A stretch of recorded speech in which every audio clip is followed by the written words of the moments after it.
All right, Thrive Nation, on today's edition of the Thrive Time Show, we are interviewing a pastor by the name of Pastor, oh yes, folks, Pastor, look him up, Pastor Steve Poe, P-O-E, Pastor Steve Poe.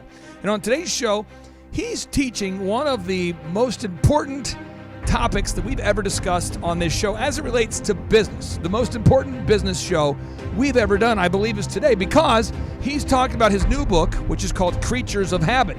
Breaking the habits holding you back from God's best. People that shadow me, listeners, great people like you, often come to Tulsa to shadow me, to watch what I do, to observe me running companies. And they always say, wow, you wake up at 3 a.m. every day? Wow. You have your Monday morning staff meeting every Monday at 6 a.m. Wow, you have this meeting at 8 o'clock. Wow, you have that meeting every week at 10 o'clock.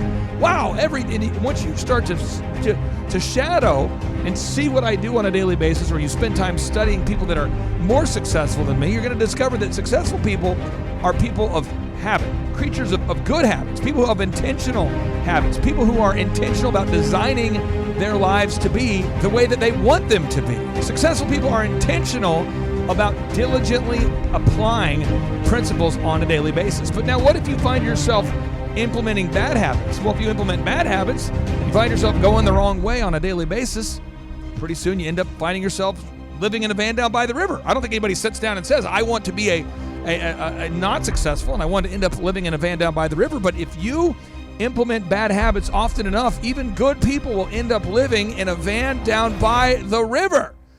So, ladies and gentlemen, if you want to turn your world around, if you want to go from a negative to a positive, if you want to start to gain traction on a daily basis, if you want to turn your dreams into reality, if you want to become a better husband, a better boss, a better dad, a better podcaster, this is the show for you as we interview Pastor Steve Poe about his new book, Creatures of Habit, Breaking the Habits Holding You Back from God's Best. All this and more on today's edition of the Thrive Time Show on your radio and podcast download.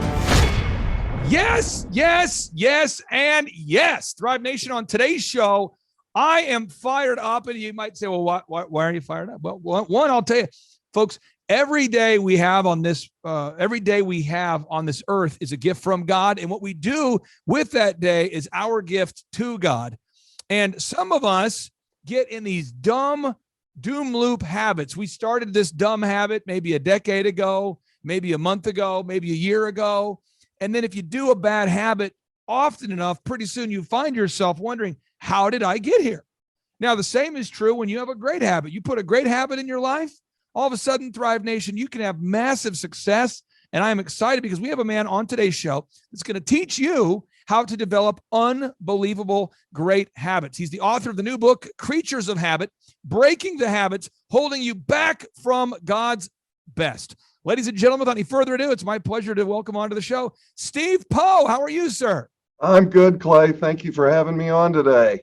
Hey, let's talk about habits, Christians, and habits. Let's say that I'm in the habit of going to church every Sunday, but I am a gambler. Okay, so I go to church on Sunday, I gamble on Wednesday.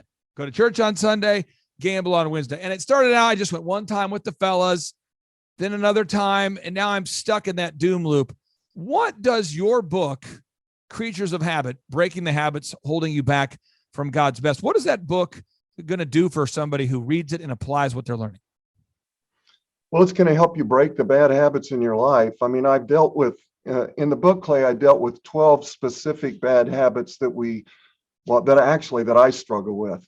And then at the end of each chapter for that particular habit, I give several steps that they can take to break that specific habit in their life. Can you read off a few of the bad habits for us, just so we know? I don't know if you have like a habit of singing in public places and you had to break that habit, or maybe what habits you're referencing. Yep. In the book, I cover pride, anger, making excuses, lust, cynicism, worry, complaining, workaholism, lying, idolatry, guilt, prayerlessness. Those were ones. Again, I came up with a list. When I started writing this, I came up with a list of about 30 bad habits. And I picked these 12 because these are specific ones that I struggled with. And so I dove into those. Let's go into two. Let's just dive into two if we can. We'll give people a little sneak peek of what the book has to offer. Let's talk about pride and the habit of pride and the habit of lust. What do you mean by the habit of pride? What does that mean? So in other words, if I respond to you in an arrogant way or a prideful way, and then tomorrow I respond that way to somebody else, the next day I do it again, before you know it, I've created an unconscious pattern in my life, and it just becomes second nature. Give Just me an becomes the way I example. respond. Can you give me an example of a prideful response, just maybe that people might see in their everyday life as a business owner or someone working in a business environment? Well, taking credit for everything. It's like, let's say your company is, or your church, either one is extremely successful, or they had some major victories, and rather than talk about your team, or rather than talk about your staff, you pretty much take all the credit for it. Mm, mm. Okay, so that would be, and again, your book addresses that. And by the way, if you are in a business situation and you never thank the key members of your team that did a great job, what happens is resentment begins to develop, and over time you lose a key team member. And I running several multi-million-dollar companies, I can tell you, once you hire great people and you inspire them, you want to retain these people. And so pride can destroy relationships. Let's talk about lust. I know that's kind of not really a topic that's a lighthearted one, but let's talk about the habit of lust. So, lust is a major problem today. It used to be that you had to go looking for pornography, but today it's pretty much wallpapered on the walls of our mind. It's everywhere you go, from television to our computer. It's everywhere you go, and so it's become a greater problem than ever before. So we deal with that particular topic, and I give several steps that you can take to break the habit of lust in your life. And of course, with every habit, Clay, is that we've got to own it. We've got to acknowledge that it's a problem. And I think lust is a bigger problem for men than it is for women. And though it isn't just strictly men, it's women as well. But I think men struggle. I heard a guy say one time, men struggle with three things. They struggle with sexual issues, they struggle with anger issues, and the third thing is they lie about the first two. And so I think there's a lot of truth in that, is that we don't want to deal with it. And yet it's the one sin or the one area of our life that nobody really sees. And so we feel like we're getting away with it and we're not hurting anybody. It's just taking place in my mind. And so it's the one we don't want to deal with. It's the one we don't think is a big problem. Now, as I'm going through my notes here, one of the things I because we have a lot of business listeners who listen to our show. I want people to think about, well, how much is a bad habit costing you? All right, Thrive Nation, we're back. I know for many of you watching this, it may feel like we never left, but I want you to know behind the scenes, we have had some technological issues, and this is a good teaching moment for somebody, because somebody out there, you might have the habit of giving up too early, of quitting when the going gets tough, right? And it's persistence. Yeah. I want to ask you this, as you're a leader and you're writing your book, what was your process like for writing the book, Creatures of Habit?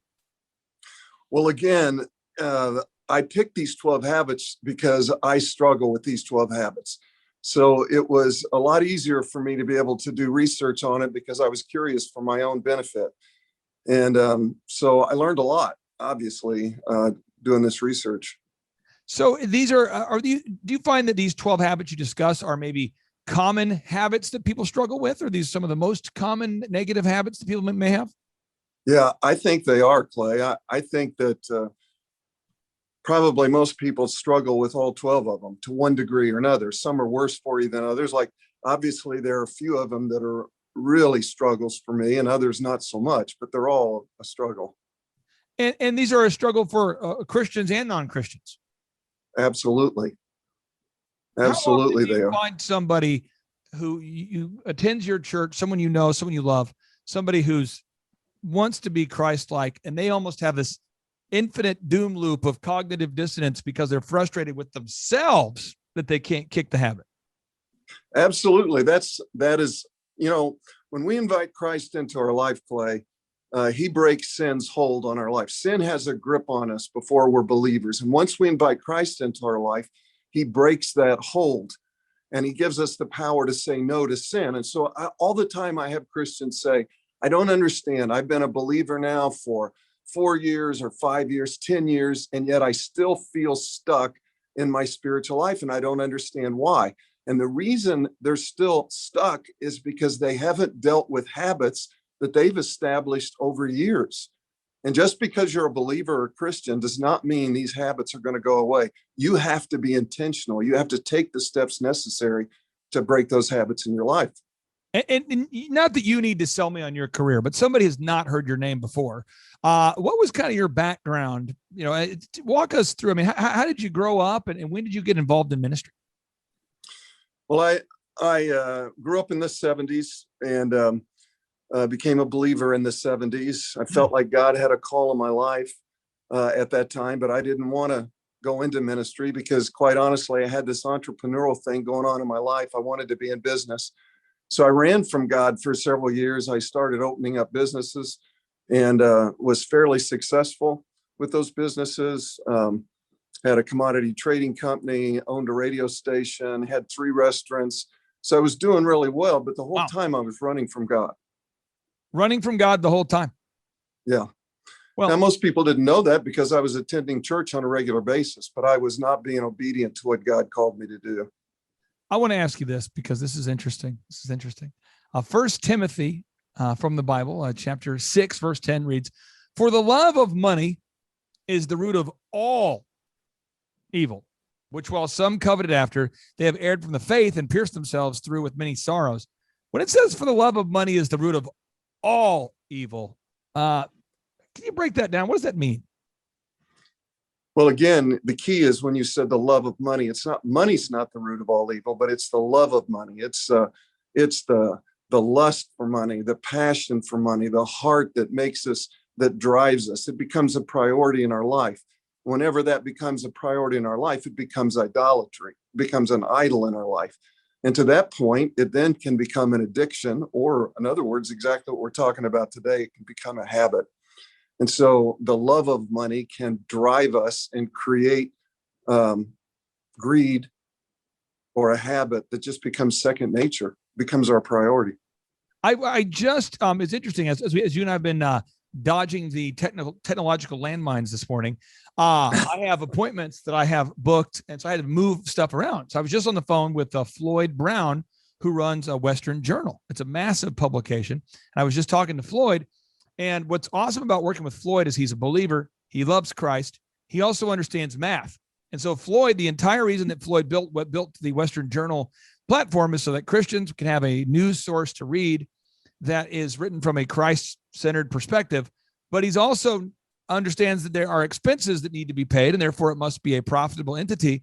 But money's always secondary, maybe fifth, on maybe 10th. I mean, it's like, this has to be financially sustainable, but the whole thing isn't about money. Now, I contrast that, Steve. I was on the phone with an agent yesterday. I won't mention the name of the guys, who the guy is, but I was on the agent with let's just say one of the top 10 most known people in the world. And I was on the phone with their agent, and their agent won't even talk to you unless there's a certain amount of money that could potentially be gained as a result of the conversation. And I know that person is not that way, but their agent is in the way. And so so how are we as Christians supposed to, what place does money have in our life? Where do we put it in a Christ-focused life? Where do we put money? Well, there's certainly nothing wrong with money. It's not moral or immoral. It's amoral. It has no intrinsic value within itself. But it's a tool, and that's all it is. And when it becomes more than a tool in our life, that's when it becomes the problem. That's when it becomes love. That's when it becomes idolatry. Got it. But it's just a tool. It's just a tool. And I've also been called a tool. So there we go. I'm a tool. It's a tool. It's all about tools. All right. Now, so it's like money is rarely an idol, but what we spend our money on points to what the idols are in our life. Oh boy. Somebody wants to write that down. Someone just wrote that down. Could you unpack that?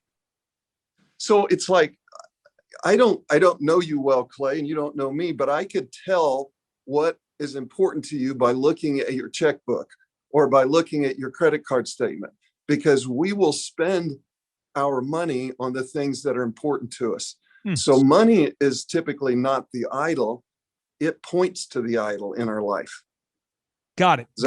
Now, if somebody out there right now, they say, I want to check out this book. I want to pick up Creatures of Habit, Breaking the Habits Holding You Back from God's Best. Somebody out there, a bad habit is costing them money. I mean, somebody out there is losing jobs because of the bad habit. Somebody out there is losing out on promotion. Someone out there is losing out on deals. Somebody's losing out on relationships. Somebody just cut their net worth in half as a result of bad habits that caused them to get divorced. I mean, habits, this, in my opinion, of all of the people we've interviewed, I mean, we've had Wolfgang Puck, General Flynn, John Maxwell. I go on listing off the names of people. This may be the most important book that our listeners are ever going to pick up. I really do believe that. And for people who listen to our show every day, you know, I don't say that every day. This is something this isn't like the most important show. I don't do that every day. This is literally I know for me, I have a routine. I do a routine. I get up 3 a.m. every day. Same routine. Set it and forget it. Have a flow. Go to bed at a certain time. It's just, I've had 5 kids and there's a flow. It's great. Now, what are your habits there, sir? What's your daily routine? Like, what time do you wake up? When do you get in your flow? Just walk us through. How do you spend those first 4 hours of your day? Well, first of all, thank you for that. And I totally agree with you, Clay. I got into habits long before I recognized the spiritual impact that it had on our life. And so, yeah, I think it's really, really a big deal. And if people understood that 40% of everything you do during a day is done out of habit. Oh, wow. 40%. Those are the things that are second nature to you. You don't even give them a thought. It's just an unconscious pattern that you've put yourself into, which is a God thing. That's not a negative thing. That's a God thing. I think God designed us that way so that we don't have to make a decision every time we do something during the day. There's so much of our stuff done out of habit. What's a dumb habit, a bad habit, a destructive habit that most people are doing every day that could be costing them relationships, money, success, everything, and they don't even know? It's like a subconscious, thing that you don't even know. Gosh, that could go in so many different directions. I mean, certainly lying has become a mega problem in our culture today. They say, the experts are saying now that we're lied to anywhere from 10 to 200 times every single day, and we don't even give it a thought. It's just almost become a part of life, whether it's through gossip or whether it's just through being silent or whatever. So I think lying on one degree or another, whether it's us being lied to or whether us lying to other people, is a huge problem. Let's talk about that. When you say lying, what are lies that people do all the time that are common? Well, I mean, it's like when you're going to lie for your own convenience. You're going to lie to make things easier in your life. And again, it starts out, from the abundance of our heart, the mouth speaks. And so it starts out by, we lie about something and then we lie to somebody else. And before we know it, we've done it enough time to create an unconscious pattern. And then we find ourselves lying for no reason. I mean, we lie when we don't need to lie. It just has become a part of us. And then you end up living in a van down by the river. That's how that happens. That's the transition there. And then you end up living in a van down by the river. So you don't want to end up in a van down by the river, folks. If you're listening right now and you do not want to end up in a van down by the river, you got to check out this book, Creatures of Habit. Now, Steve, I'll give you the mic. We've got, some of the shows we'll have, some weeks we have 1 million people that listen to the show. Some weeks we have less. You never know what show's going to go viral, but I do believe this is one of the most important shows we've ever done. What would you say to the men and women listening all across the country who are taking notes right now? What's your advice? Well, I think first of all is to understand that habits play a bigger part in your life than you ever dreamed or imagined. Habits become our identity, becomes who people recognize us by. So, for instance, if I get off today and somebody, I want to describe you to somebody, and you're an honest person, I'm going to describe you as, I'm going to say, well, you know, he's a man of integrity. He's an honest person. But let's say you're a complainer. I'm also going to say, but he does tend to complain just a little bit. So I'm going to describe you to other people by your habits, because our habits become our identity. And so I think what people have to understand is this isn't any small thing. The biggest change you can make in your life, if you're saying, I want a radical change in my life, the biggest thing you can do is to make a determination you're going to break the bad habits and replace them with good habits. That you're going to replace, like you used the example of pride. I'm going to break the habit of pride, and I'm going to create a habit of humility in my life. So that's the biggest thing that you can do. And what's your website? Well, I didn't mean to cut you off. It cut out for a second. Back to you. No, it's stevepoe.org. stevepoe.org. Yeah. And you also are connected to Northview Church, I believe, correct? I am. I'm the senior pastor at Northview Church, and I've been there for 22 years. So God's done some incredible things there. Where's that church located?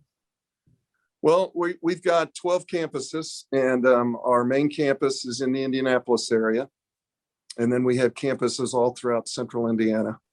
So you're Northview Church.us, northviewchurch.us. That's the church. And then your individual church, your web address for your ministry personally is stevepoe.org. Correct. Okay. Correct.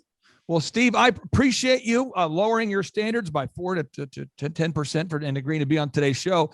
And I encourage everybody to check out a copy of your new book. Again, folks, if you're taking notes while you're driving, maybe pull over, but write this down. It's Creatures of Habit, Breaking the Habits, Holding You Back from God's Best. Steve, I appreciate you and hope you have a great rest of your day. Thank you, Clay. I appreciate you, man. Take care, brother. Thanks. Bye. All right, Andrew, here we are in the Thrive Time Show studios in the early mornings at 6:49 a.m. Today, June 2nd, is the day of this recording, and I have a kind of an urgent announcement, so I thought we could use some upbeat air raid music to kind of communicate the urgency of this message. Do you approve of the air raid sound? I approve of it. It's upbeat. Typically in Tulsa, whenever we have like a tornado, they turn on the sirens to kind of get your attention. Yep, or noon on Wednesday. Okay. So what I'm going to do, what do you mean on noon on Wednesday? They test them every Wednesday at noon. Really? They go off yeah. I noticed they go off, and I thought, man, maybe we have a tornado warning every skies. Wednesday. I don't know. That's right. And maybe if you do the alarm testing too much, maybe people they become desensitized to it. But this is kind of an urgent update for anybody who listens to this show on iTunes, iHeartRadio, Podbean, any of the other platforms where we host the Thrive Time Show. I encourage everybody to find the Thrive Time Show on rumble.com. Find the thrivetimeshow.com. Find the Thrive Time Show on rumble.com. So how you do it is you go up to rumble.com, and you don't have to have the app. I mean, you could download the app if you want to, but you go to rumble.com and you search for Thrive Time Show. You go to rumble.com and you search for Thrive Time Show. And when you do that, you're going to find the Thrive Time Show. And on rumble.com, we don't want this show to be censored for some reason, okay? But we want to communicate this idea. That's where you're going to find the unfiltered, real and raw stuff that you need to know. Yeah, if you think you saw a video somewhere, now it's gone, it's going to be on Rumble. Yeah, and so if you're listening to this show and you say to yourself, I love this show, but I want to get the real stuff. That's right. The real, raw, the stuff. I encourage you to go to rumble.com, and then there search for the Thrive Time Show on rumble.com. So a quick recap. You go to rumble.com and you search for the Thrive Time Show, and there you can join the thousands of subscribers. You know, we have 145,000 subscribers now on rumble.com. It's always growing. That's right. But I encourage everybody to do that. Again, you go to rumble.com and you search for Thrive Time Show, and there you can find the unfiltered, uncensored, updated business school without the BS experience that you've been looking for. So again, go to rumble.com today, search for Thrive Time Show. You'll find all the good stuff there. And Andrew, I did not know that the emergency system was tested every Wednesday at noon. Every Wednesday. Is that a real thing? It's a real thing. Ever since I lived in Tulsa when I was born. I did not know that. Well, thank you for the update. Absolutely. And again, Thrive Nation, we like to end each and every show with a boom, because boom stands for big, overwhelming, optimistic momentum. And so now, without any further ado, 3, 2, 1, boom! 3, 2, 1, boom! You are now entering the dojo of Mojo and the Thrive Time Show. Thrive Time Show on the microphone. What is this? Top of the iTunes charts in the category of business. Drilling down on business topics like we are a dentist. Providing you with mentorship like you are an apprentice. And we go so fast that you might get motion sickness. Grab a pen and pad to the lab. Let's get in this. It's time to bear some fruit like some Florida oranges. 3, 2, 1, here come the business ninjas. Stacking the cash, making the dash, earning the plaques, bringing it back. Bring me the track so I can get up on the mic and speak the facts. Stacking the cash, making the dash, earning the plaques, bringing it back. Bring me the track so I can get up on the mic and speak the facts. No negative emotion, cause that's what business is. Always dominate, cause I got 5 kids. I will not lose, I don't break but bruise. They can talk about me, I can take that abuse. Here is the truth, while they make that excuse. I'll be up grinding cause the scoreboard's the truth. He is my mentor, like my Yoda dude. He showed me the force like I was a young Luke. Stacking the cash, making the dash, earning the plaques, bringing it back. Bring me the track so I can get up on the mic and speak the facts. Stacking the cash, making the dash, earning the plaques, bringing it back. Bring me the track so I can get up on the mic and speak the facts. Time for higher learning and higher earning. Taking you to the top like we're hiking Mount Vernon. We're changing the mindsets like we're incense burning. Passing on the magic like our name was Irvin. Serving up that knowledge like I was a servant. And I cite what I say so you know I'm not a servant. It's Thrive Time Show, bringing the heat while fervent. Giving it to you straight in a world that's swerving. Stacking the cash, making the dash, earning the plaques, bringing it back. Bring me the track so I can get up on the mic and speak the facts. Stacking the cash, making the dash, earning the plaques, bringing it back. Bring me the track so I can get up on the mic and speak the facts.